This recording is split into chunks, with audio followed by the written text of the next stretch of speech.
नमस्कार.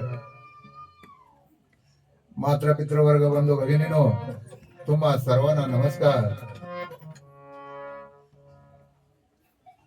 व तुमच्या सर्वांच्या चरणी एक प्रार्थना. संत तुकाराम महाराज अखंड मानव जातीला काय सांगतात ते आपल्या अभंगाद्वारे या प्रवचनाद्वारे आपल्या समोर मांडत आहे. तुकाराम महाराज काय म्हणतात?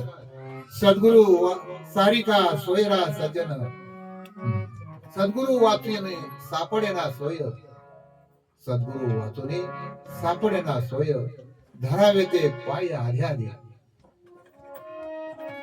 सद्गुरु वाचूने सापडेना सोय, धरावे ते पाय आधी.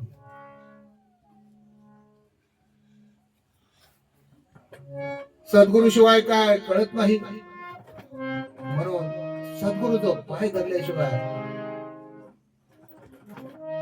काय समजणार नाही. सद्गुरु वाचून सापडेना सोय, धरावे ते पाय आधी.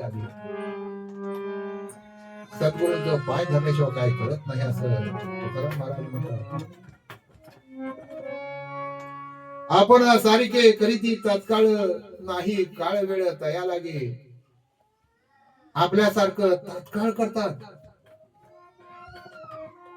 काळ वेळ त्याला लागत नाही असं म्हणतात.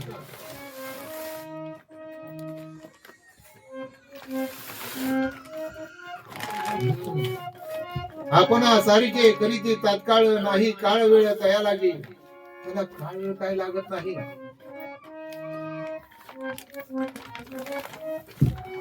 ज्याने अनुभव घेतला, ज्याने गुरुदीक्षा घेतली, त्याला हे समजेल.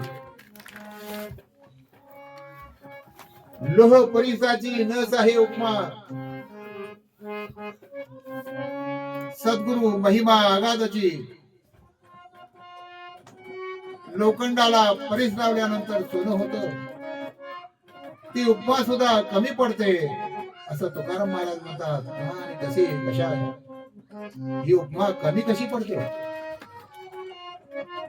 तर संत काय करतात, सद्गुरु काय करतात? आपण सारिकी करीती तात्काळ, आपल्यासारखं तात्काळ त्या शिष्याला बनवतात.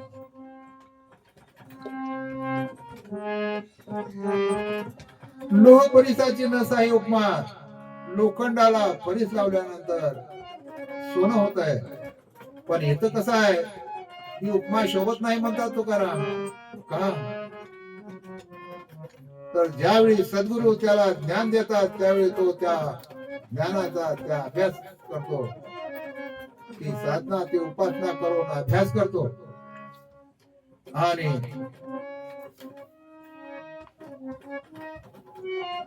सद्गुरूंच्या सारखाच होतो. मग इथं लोखंडाला परीस लावायला लागतो, इथं काय लावायला लागत नाही. परत तो तात्काळ दुसऱ्याला सुद्धा कसा उपदेश घेऊ शकतो. म्हणून लोह परिसाची नसाही उपमा, सद्गुरु महिमा आगाधाची म्हटलेलं आहे.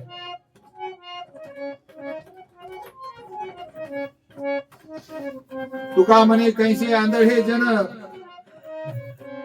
गेले विसरून खऱ्या देवा. तुकाराम महाराज म्हणतात की आंधळे जन खऱ्या देवाला विसरून गेले.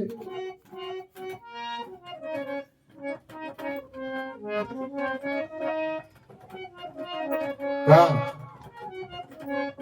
तर हे तुकाराम महाराजांनी जे काय सांगितलं, त्या तुकाराम महाराजांच्या बोलण्याचा त्यांनी कधी विचार केलाच नाही, त्या वाटेने कधी गेलेच नाही. म्हणून म्हणतात तुका म्हणे कैसे आंधळे गेले विसरून खरा देवा. तेव्हा मात्र पितृवर्ग बंधू भगिनींनो, या अभंगाचं निरूपण झालं तेव्हा समजून घ्याल अशी आशा धरतो. नमस्कार.